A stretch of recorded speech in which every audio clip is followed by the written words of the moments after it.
নমস্কার, কেমন আছেন সবাই? আশা করি খুব ভালো আছেন। টাইম ফর কুকিংয়ে আপনাদের সকলকে জানাই অনেক অনেক স্বাগত।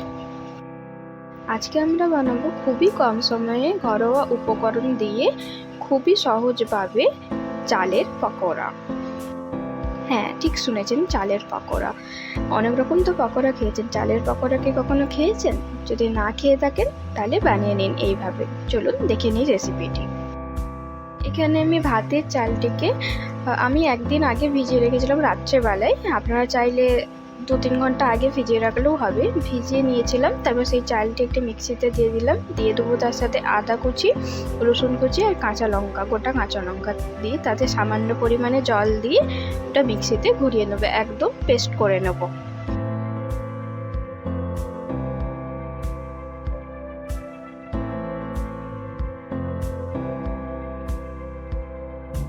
চালটিকে একদম মিহিভাবে পেস্ট করে নেব। তারপর ওই মিক্সিতেই দিয়ে দেবো সেদ্ধ করে রাখা আলু দিয়ে তাতে সামান্য পরিমাণে জল মিশিয়ে আলুটাকেও পেস্ট করে নেবো একদম মিহিভাবে।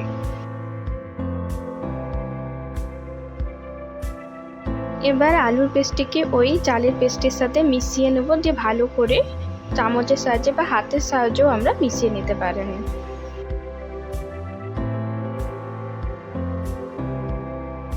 পেস্টটি ভালো করে মেশানো হয়ে গেলে তাতে দিয়ে দেবো পরিমাণ মতো লবণ, দিয়ে দেবো গোলমরিচ গুঁড়ো আর গোটা জিরাটা একটু বেশি পরিমাণেই দেবো গোটা জিরা, আর দিয়ে দেবো একদম ফ্রেশ ধনেপাতা কুচি। তারপর আবার এই পেস্টটা ভালো করে মিশিয়ে নেবো।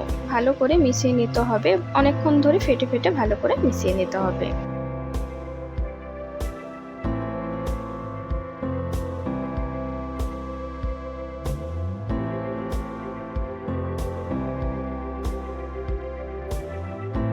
মেশানো হয়ে গেলে একটি কড়াইয়ে ভালো করে আমি এখানে সাদা তেল ব্যবহার করেছি বা রিফাইন তেল, গরম করে নেবো ভালো করে। তারপর এই পকোড়াগুলো একে একে পকোড়ার মতো করে দিয়ে দেবো। আপনারা যে কোনো সাইজে করতে পারেন, আমি এরকমভাবে করেছি।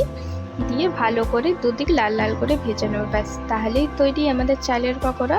এটা আপনারা চা দিয়েও খেতে পারেন বা সসের সাথেও সার্ভ করতে পারেন, দুটোতেই খুব ভালো লাগে। আপনারাও একবার নিশ্চয়ই ট্রাই করে দেখবেন, আশা করি খুব ভালো লাগবে। ভিডিওটি ভালো লাগলে অবশ্যই লাইক করে দেবেন আর সাবস্ক্রাইব করে আমার পাশে থাকবেন। ধন্যবাদ।